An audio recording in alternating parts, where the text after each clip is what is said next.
다윗의 긴 도피 생활, 망명 생활이 시작됩니다. 꿈에도 한 번이라도 사울에게 좀 어떻게 해보겠다고 하는 반정을 생각한 적이 없는 다윗인데도 불구하고 이 사울 왕은 집요하게 다윗을 추적했기 때문입니다. 이제는 유대나 베들레헴에 더 이상 숨을 만한 곳이 없습니다. 그래서 살기 위해 다윗은 높 땅으로, 그리고 블레셋 땅 가드로, 아둘람 동굴 속으로, 또 모압으로, 헤렛으로, 엔디게 동굴로, 바란 광야로 무려 15년 동안 도피 생활을 합니다. 사울 왕이 죽고 나서야 그 지긋지긋한 도피 생활을 다 끝낼 수 있었는데, 오늘은 그 일부를 보면서 도피 생활 일부 가운데서도 하나님께서 어떻게 함께 하셨던가 하는 것을 보고, 또 정말로 우리에게 소중한 것이 무엇인가 하는 것을 생각하는 시간이 될 수 있기를 바랍니다. 오늘 본문 속의 첫 번째 도피지는 놉이라고 하는 곳이었습니다. 첫 번째는 놉, 거기에서 도움받을 사람을 하나님이 또 세우시는데요, 급하게 도망을 쳤습니다. 이제 첫 번째 지도를 보시면 당시 사울 왕국의 수도였던 기브아에서 얼마 떨어지지 않은 곳, 위에 빨간 선이 보이는 곳에 주목해서 보시면 글자가 좀 작아서 보시기가 불편하긴 하지만 기브아에서 아주 가까운 지역에 있던 곳이 바로 놉이었습니다. 다윗은 제사장 아히멜렉이 있는 곳으로 갔는데, 아히멜렉은 엘리 가문을 잇는 제사장이었습니다. 다윗 일행이 거기 도착해서 제사장에게 먹을 것 좀 달라고 요청하게 됐는데, 아마 급하게 도망치느라 먹을 것도 제대로 준비하지 못한 채 도망을 쳤던 것으로 보입니다. 제사장은 식사용 떡은 없고 하나님께 제사하는 떡, 진설병만 있다라고 말합니다. 출애굽기 때 강해 때 말씀을 드린 대로 진설병은 성소 안에서 드려지는 12덩이의 떡덩어리, 두 번째 사진을 보시면 진설병의 모습을 보실 수가 있습니다. 이스라엘 공동체를 상징하기도 하고 또 하나님의 언약을 상징하는 것이 바로 진설병이었습니다. 그래서 하나님께 드리는 음식이기 때문에 레위기 24장 9절 말씀을 보면 이 떡은 아론과 그의 자손에게 돌리고 그들은 그것을 거룩한 곳에서 먹을지니라. 그러니까 제사장만 먹을 수 있는 그런 떡이라고 했습니다. 그런데 이 아히멜렉이 가만히 보니까 다윗과 그 일행들이 너무 배가 고파요. 보니까 너무 시장하고 먹을 것도 정말로 아무것도 없는 그런 상황인 것을 봅니다. 그 공공한 처지를 보고 간단한 질문만 하는데, 소년들이 성적 관계를 맺지 않아서 부정하지 않은지만 확인하고 진설병을 그들에게 내줍니다. 그러니까 다윗은 제사장만 먹을 수 있는 진설병을 제사장도 아니면서 먹은 것이 이게 이제 사건인데, 나중에 복음서에도 이 내용이 인용이 되었습니다. 밀밭을 지나가던 예수님께서 함께 지나가던 그 제자들이 밀을 손으로 비벼서 먹었을 때 하신 말씀인데, 그날이 안식일이었거든요. 무척 시장했던 제자들이 밀을 손으로 비벼서 먹은 것을 이제 바리새인들이 문제를 삼았을 때 주시는 말씀인데,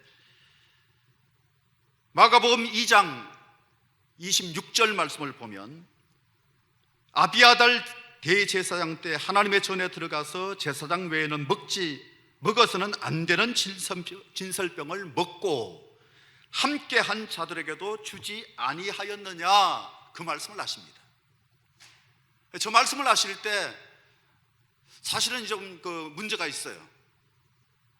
다윗이 도망을 갔던 곳이 바로 놉 땅에, 그리고 아히멜렉이라고 하는 제사장에게 가서 그에게 진설병을 받았는데, 예수님 하신 말씀 속에 아비아달이라고 하는 언급을 하고 있습니다.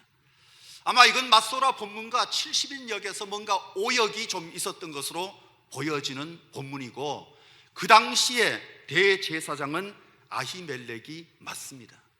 그러니까 예수님 인용해서 하셨던 말씀을 번역하는 과정에서 뭔가 좀 문제가 있지 않았는가 그렇게 보여지는 부분인데, 성경에 있는 내용인데 좀 이건 틀리는 내용이에요. 사람 이름이 맞지 않습니다. 그런데 중요한 건 이게 아니라 그 다음 주님이 주셨던 27절 말씀이 중요한 포인트입니다. 안식일이 사람을 위하여 있는 것이 아니요 사람이 안식일을 위하여 있는 것이 아니니. 안식일이 사람을 위해서 있는 거예요. 우리가 주일도 우리를 위해서 있는 것이지 우리가 주일을 위하여 사는 것은 아니거든요. 물론 우리가 주일을 위해서 잘 준비하면서 일주일을 사는 것이 중요하죠. 안식일을 위해서 사는 것도 중요하지만 안식일 제도를 만든 것은 사람을 위해 만든 것이다 하는 것을 우리는 놓쳐서는 안 될 것입니다. 율법보다가 사람이 더 중요합니다. 세상의 어떤 법보다가도 사실은 사람이 훨씬 더 중요합니다. 너무 많은 사람들이 함께 살다 보니까 뭔가 질서가 있어야 하니까 그 법을 잘 지키는 것이 중요하지만 법은 우리 모든 사람을 위해서 있는 것이지 사람이 법을 위해서 있는 것은 결코 아닙니다. 그래서 한때 유행했던 말이 있죠. 무엇이 중헌디? 뭐가 중요하냐? 그런 말이 있습니다. 법을 왜 만드시는지부터 알아야 이 도덕으로부터 그리고 율법적인 형식주의로부터 뭔가 좀 자유해질 수가 있습니다. 우리 도덕에도 너무 묶여서도 안 될 것이고 형식에도 너무 묶여 있어서도 안 될 것이고 그걸 좀 뛰어넘는 사랑을 베풀 수 있는 그런 삶을 살아가는 것이 그리스도의 사랑일 것입니다. 또 여기서 짚고 넘어가야 할 것이 있는데 다윗의 거짓말입니다. 2절 말씀, 왕이 내게 이를 명령하고 이르시기를 내가 너를 보내는 것과 내게 명령한 일은 아무것도 사람에게 알리지 말라 하시기로.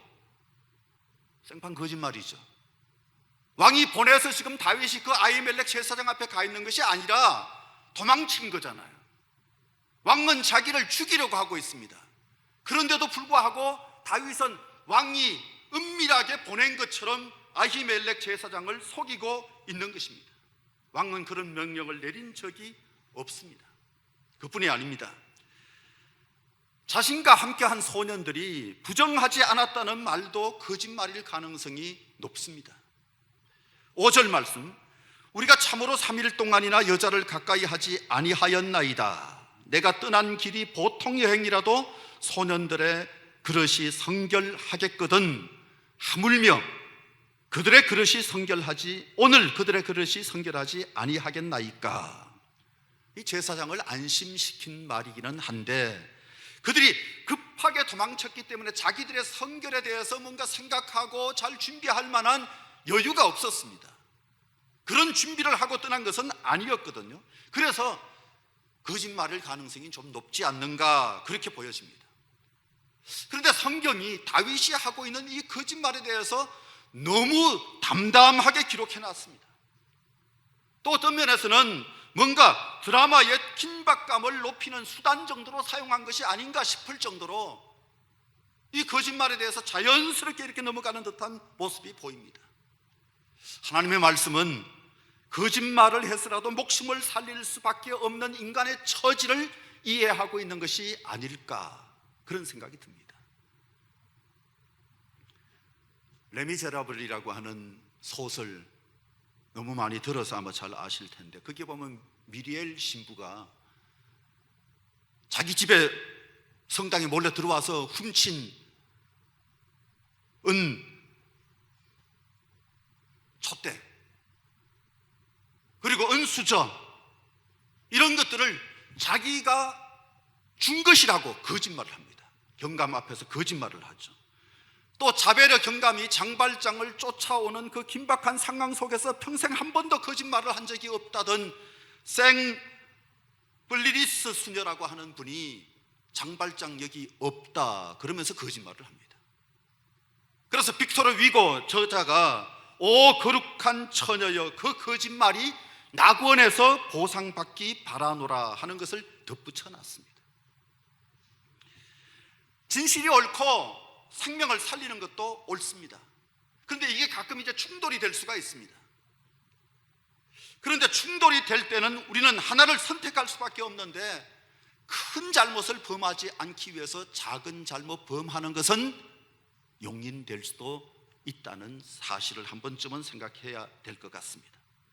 하나님은 인간의 공공한 처지를 전혀 이해하지 못하시는 융통성 없는 하나님이 아니십니다. 다윗은 거기서 먹을 것을 얻었을 뿐만 아니라 큰 선물까지 받습니다. 9절 말씀, 내가 엘라 골짜기에서 죽인 블레셋 사람 골리앗의 칼이 보자기에 쌓여 에봇 뒤에 있으니 내가 그것을 가지고 가려거든 가지라. 골리앗의 칼인데 다윗이 그걸 뽑아서 골리앗의 목을 뱉던 바로 그 칼도 창도 전혀 없이 도망치고 자기를 보호할 만한 무기가 하나도 없는 상황 속에서 값진 선물을 얻게 됐습니다. 물론 골리앗의 그 칼 들고 다니면서 자기를 보호받는 것은 아닙니다. 그러나 그 칼 같은 경우는 하나님이 주시는 승리에 대한 확신을 갖게 하는 칼 아니겠어요? 자기 같은 사람이 골리앗을 물리쳤으니까 이 칼은 바로 하나님은 승리를 주시는 하나님이시다, 그걸 생각하게 하는 칼이거든요. 뿐만 아니라 백성들이 볼 때는, 그 주변의 사람들이 볼 때는 다윗은 정말로 믿음의 사람, 그리고 용감한 사람, 위대한 용사라고 칭송할 만한 그런 그 칼을 다윗이 가지게 됐다는 것입니다. 세상을 살면서 우리가 하나님의 보호를 받는 것이 중요합니다. 세상을 살면서 사람들의 인정받는 것도 중요합니다. 하나님의 보호가 바로 최고의 무기일 겁니다. 사람들이 인정해 주는 것도 좋은 무기가 될 수 있을 것입니다. 놉당에 이어서 다윗은 가드로 도망을 치게 됐습니다. 두 번째 도망지입니다. 첫 번째 지도 사진을 여러분들이 보시면 또다시 거기에서 문제가 생기는데, 그곳 사람들, 이제 가드라고 하는 곳으로 갔어요. 블레셋 땅이에요. 여러분들이 보시기에 이쪽 지역이 블레셋이라고 쓰여 있는데 바로 거기에 가드라고 하는 지역, 빨간 줄을 따라가면 보여지는데, 거기까지 도망을 갔는데 문제는 사람들이, 누구나 왕의 신하들이 이 다윗을 알아보는 거예요. 11절 말씀, 그 땅의 왕 다윗이 아니니까 무리가 춤추며 이 사람의 일을 노래하여 이르되 사울이 죽인 자는 천천히요 다윗은 만만이로다 하지 아니하였나이까. 아기스 왕의 신하들이 알아본 거예요. 그것도 다윗을 왕이라고 부릅니다. 다윗을 왕이라고 표현한 최초의 성경 기절, 그게 바로 여기 있는 거예요. 적국 사람들이 오히려 다윗을 왕으로 알아보고 있는 이런 상황 속에 빠지게 됐는데, 사람이 때로는 너무 가까이 있다 보면 그 사람의 진면목을 잘 못 볼 수가 있습니다. 맨날 대하다 보면 그 사람이 어떤 사람인지를 잘 모르고 지낼 수 있는데, 오히려 멀리서 지내는 사람은 그 사람에 대해서 잘 알고 있는 부분이 있는데 가까이 있으면서 모르는 거예요. 가까이 있으면서 잘 안다라고 하는 착각 속에 빠져서 삶을 살아갈 수가 있습니다. 우리는 가까이 있는 사람들에 대한 평가를 너무 쉽게 내리지 않기를 바랍니다. 다윗이 왕이다, 다윗이 누구다 하는 것을 잘 안 이것은 다윗에게는 위기입니다. 여러분, 북한에서 누가 하나가 망명을 오더라도 왕 같은 존재의 망령이라고 한다면 어느 한 사람이 망명했다 이거하고는 차원이 다른 거잖아요. 차원이 다르죠. 북한의 고위층이 망명했다, 누가 보트 타고 하나 넘어왔다 이거하고는 전혀 다른 그런 차원이란 말이에요. 그러니까 다윗은 이제 후한이 두려워서 이런 사람은 죽여야 합니다, 누군가가 그렇게 얘기할 수 있는 상황 속에 놓인 겁니다. 그런 앞으로 이스라엘의 왕이 될 사람인데 그 사람 언제나 적국 아닙니까? 살려둬서는 안 됩니다, 뭐 이러면 죽을 수밖에 없는 그런 상황 속에 빠지게 된 거예요. 그러니까 다윗이 갑자기 미친 척합니다. 13절 말씀, 그들 앞에서 그의 행동을 변하여 미친 체하고 대문짝에 거적거리며 침을 수염에 흘리며. 전 뭐 수염도 안 달고 이렇게 나와 서 있긴 하지만 설교할 때 수염에 그냥 침이 막 이렇게 묻으면 여러분들이 설교도 제대로 안 들리지 않겠어요? 저 침 언제 닦으려나? 그거 생각만 하지 않겠어요? 막 침까지 흘려가면서 미친 척하고 있는 그런 모습, 세상에 이렇게까지 해야 하나 싶을 정도. 이렇게까지 해야 하나? 아이, 자기 자존심이라는 게 있는데 이게 좀 너무한 것 아닌가, 그런 생각이 들 정도까지 행동을 한 거예요.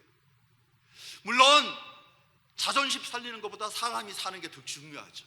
그게 훨씬 더 중요하죠. 하나님의 일을 하더라도 살아있어야 하는 것 아니겠어요? 우리 살아있을 때 하나님 일 많이 할 수 있기를 바랍니다. 그런데 성경은 이스라엘의 최고 유언과 같은 존재, 이스라엘 사람들이 가장 존경하는 데이빗, 이 다윗이 세상에 이런 불미스러운 행적을 했다고 하는 것까지 시시콜콜하게 전부 기록하고 있는 거예요. 아니, 좀 뺄 건 빼지. 뭐 낄 때 끼고 빠질 때 빠지라고 그런 말도 있는데, 넣을 건 넣고 뺄 건 좀 빼면 얼마나 좋을까. 다윗도 좀 폼 좀 내게 해주시지. 성경은 다윗이 완전 모양이 빠지게, 세상의 적국에 가서 미친 척하면서 살아남았던 이 장면에 대한 기록까지 다 남겨두고 있습니다. 참 모양 빠지는 글이네요. 그런데 하나님은 얼마든지 폼나게 도와주실 수 있는 분이십니다. 그렇잖아요. 얼마든지 폼나게 도와주실 수 있어요. 그런데 가만히 보면 우리의 모든 삶 속에서 언제나 폼나게 도와주시는 하나님이 아니기도 하죠. 어떤 때는 우리도 참 모양 빠질 때가 있습니다. 참 좀 폼나게 하나님이 역사해서 하나님의 능력을 막 보이고 그러면 얼마나 좋아요. 그냥 아슬아슬하게 하나님이 극적으로 역사하셔서 이렇게 건져내 주시는 그런 상황들, 우리도 많이 경험하는 것 아니겠습니까? 하나님은 좀 모양 빠지는 방법이라도 도와주시는 하나님. 중요한 건 도와주시는 거거든요. 우린 자꾸 우리 모양 빠지는 그거 생각할 수 있을지 모르겠지만 하나님은 보호하시는데 관심을 두고 있고, 모든 사람들이 다 폼나게 사는 것보다 하나님의 은혜를 누려가면서 하나님을 하나님으로 알고 예배하며 그렇게 살아가는 것이 하나님이 원하시는 바거든요. 이 다윗은 또 연기력이 있었던가 봐요. 완전 신인 배우상을 줘야 될 상황인 것 같은데, 완전히 왕이 어디서 이런 미친놈을 내 앞에 데리고 와, 당장 내보내, 그러십니다. 완전히 속은 거죠. 연기를 너무 잘했던 거죠. 너무 잘했어요. 시편 34편에 보면 부제가 붙어 있습니다. 다윗이 아비멜렉 앞에서 미친 채 하다가 쫓겨나서 지은 시, 그렇게 부제가 붙어 있습니다. 그 34편, 시편 34편 6절 말씀을 보면 다윗은 이 곤고한 자가 부르짖음에 여호와께서 들으시고 그의 모든 환난에서 구원하셨도다. 하나님을 찬양하는 거예요. 자기가 막 미친 척 하면서 힘을 막 흘리면서 그렇게 지내는 그것을 하나님 앞에 부르짖음으로, 우리가 어떤 상황에 놓이더라도 막 모양이 빠지더라도 그 상황 속에서 하나님을 향한 부르짖음은 멈추지 말아야 할 거예요. 그 부르짖음을 하나님이 들으십니다. 미친 척까지 하고 이게 뭡니까? 그게 아니라 하나님께서 들으시고 모든 환난에서 구원하셨도다. 그렇게 노래하고 있잖아요. 멋있잖아요. 하나님은 어떤 상황에 있든지, 내 모양이 어떠하든지, 내 형편이 어떠하든지 그거 상관없이 하나님을 찾으면 침이나 닦고 와라, 그게 아니라 하나님은 들으시고 건져주시는 하나님이시라는 사실. 사랑하는 여러분, 때로는 무슨 삶이 이렇게 더티하냐 그 생각이 들 때도 있을지도 모르겠어요. 삶이 왜 이렇게 더티하지? 왜 이렇게 지저분하지? 왜 이렇게 힘들지? 왜 이렇게 고달프지? 그래서 막 서러운 마음을 가질 수도 있습니다만, 여러분, 더티한 삶에 대한 편견 버리십시오. 그게 하나님의 역사하시는 방식일 수도 있습니다. 그렇죠? 하나님 역사하시는 방식일 수도 있어요. 악한 일만 아니면 괜찮습니다. 악한 일만 아니면 괜찮아요. 너무 깔끔 떨지 마시고 예배도 쌈박하게 깔끔하게 드려야 된다고만 생각하지 마시고 하나님 앞에서 때로는 눈물이 나면 눈물 흘려가며, 박수 치는 게 폼 빠진다고 생각하지 마십시오. 박수 안 치면 폼이 없습니다. 여기서 보면 박수 안 치는 사람이 폼이 없고 그죠? 남들 웃을 때 안 웃는 것이 폼이 없는 것이지, 막 좋아하고 기뻐하고 박수를 치고 춤을 추고, 이건 하나님 보시기에 아름다운 거예요.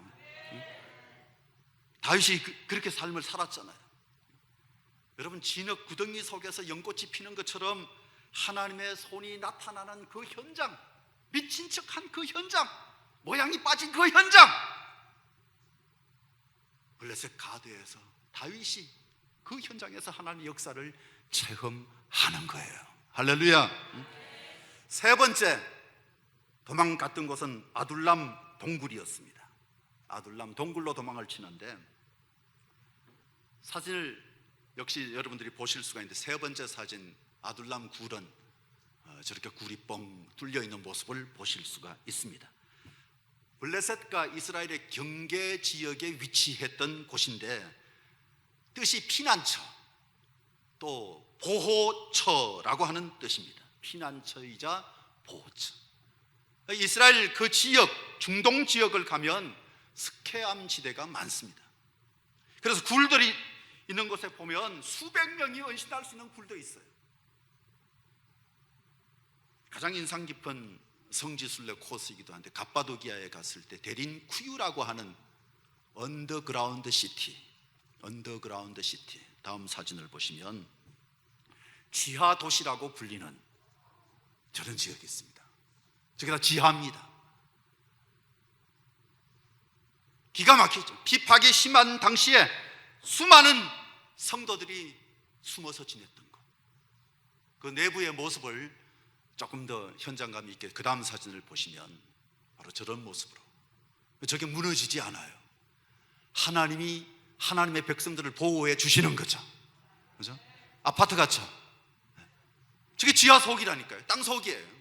무슨 세멘트로 공사해 놓은 게 아닙니다. 가봤어요. 2번이나 가봤는데, 들어가 봤는데 무너질까 봐 걱정하면서 들어가지 않았습니다. 매몰에 대한 걱정이 없도록 하나님께서 저곳에 바로 성도들의 피난처를 예비해 두고 계셨던 거예요. 성도들의 피난처를 예비해 두고 계셨어요. 저기 지나다니기가 얼마나 힘든데. 그 다음 사진을 보시면 저런 굴 밑으로 빠져 들어갈 때 저 같은 사람은 곤욕입니다. 막 허리가 얼마나 아픈지. 그런데 저런 길들이 말이죠, 거미줄처럼 연결되어 있는 거예요. 혹시라도 군인들에게 발각되어서 잡으러 와도 잡히지 않도록 도망갈 길을 거미줄처럼 그렇게 만들어 놓은 것이 바로 저 언더그라운드 시티, 지하도시 대림구유에 있어요. 박해기에 심지어 2만 명 정도가 들어가 숨어 있었다, 그렇게 전해져 내려와요. 어마어마하죠.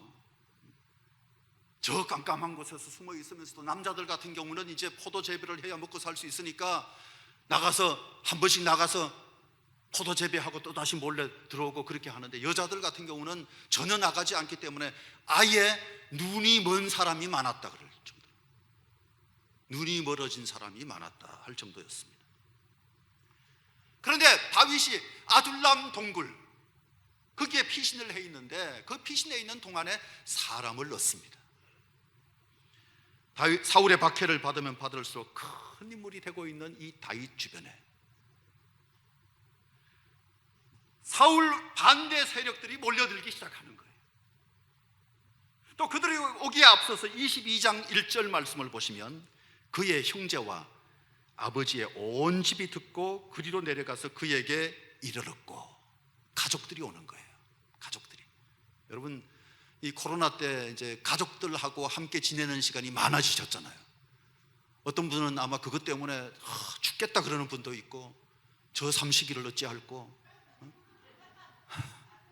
날마다 끊임없이 이제 가족들과 함께 지내면서 부딪히고 뭐 그래서 싸우기도 하고 뭐 그렇게 지낼 텐데, 소중한 시간으로 생각하시고, 소중한 시간으로 바쁘게 살다가 갖지 못했던 좋은 시간을 가진다, 그렇게 생각하고 이겨낼 수 있기를 바랍니다. 열받기 시작하면 화병 나요. 화병, 코로나도 무서운데 화병 걸리면 더 무섭습니다. 더 무서워요.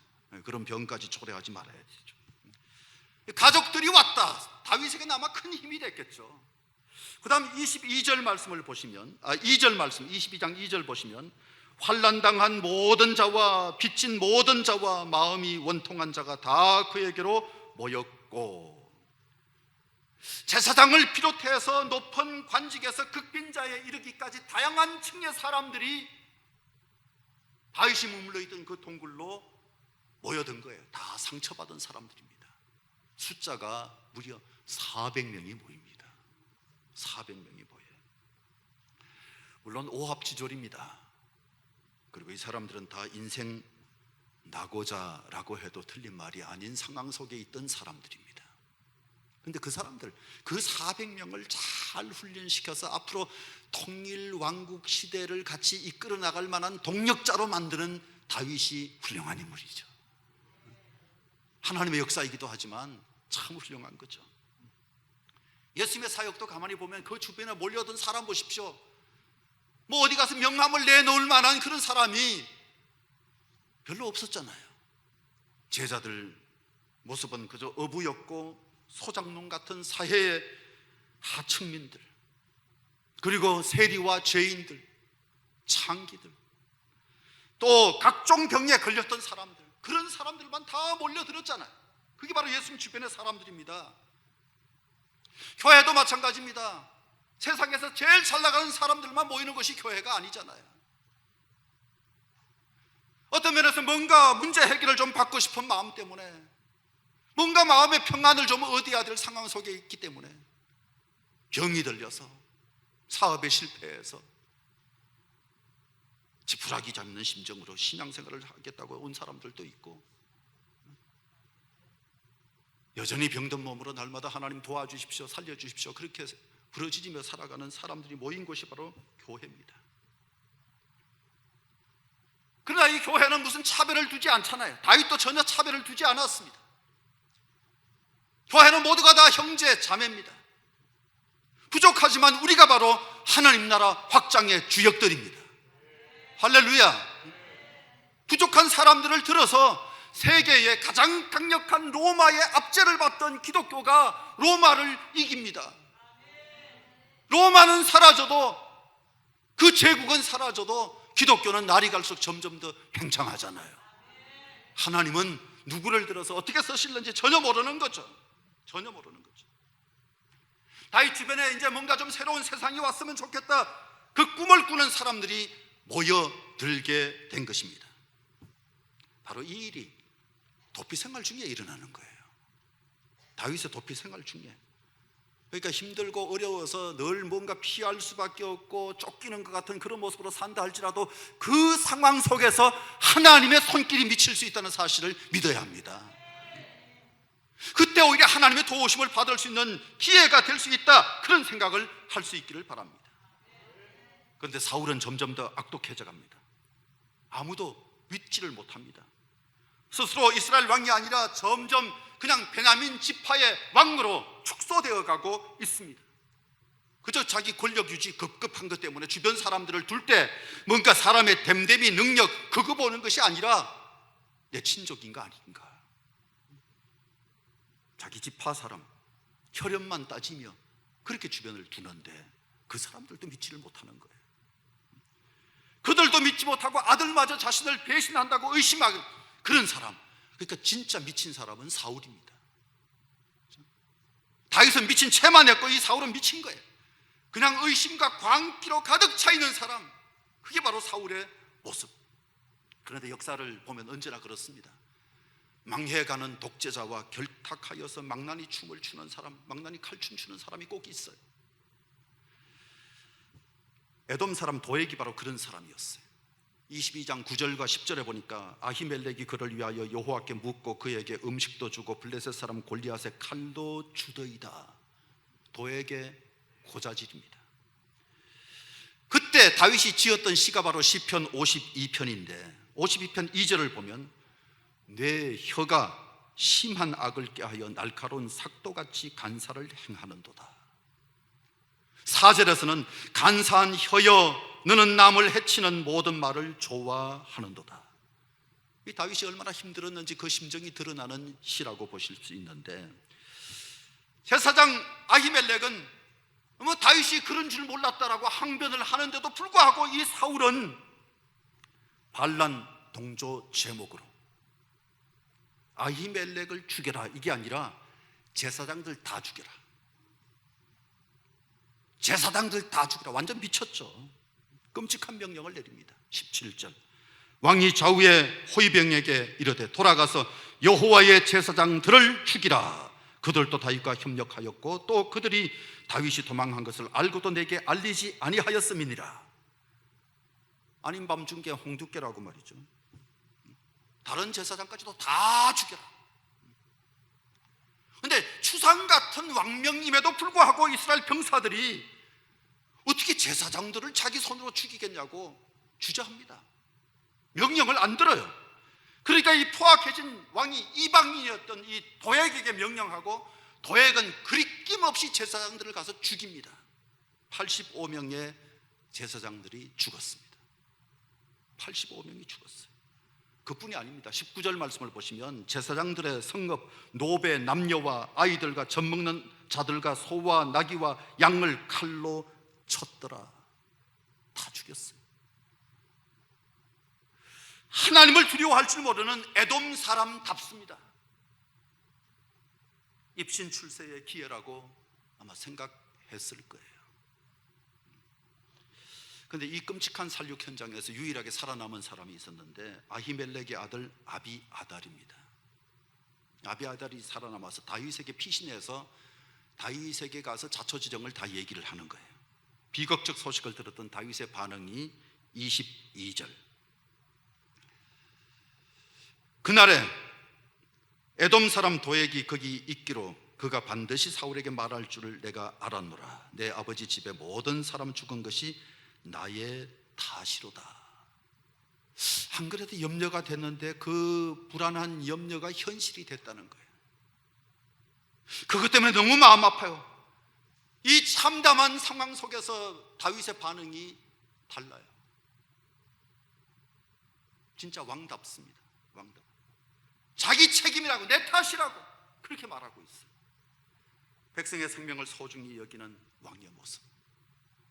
나라야 망하든 말든 자기 이속만 차리고 그저 자기 패거리에 이익만 구하는 자는 왕이 될 자격이 없습니다. 진정한 왕은 민족의 유익을 위해 자기가 좀 손해보는 그런 자세를 지녀야 되잖아요. 오늘 우리나라 같은 경우는 날이 갈수록 민족의 미래나 정의, 진실보다 자기 이해, 이익에만 여념이 없는 것 같은 그런 모습이 많이 드러납니다. 교회도 마찬가지입니다. 거룩함이 손상되더라도, 성도들이 상처받더라도 죽을 때까지 은퇴 안 한다.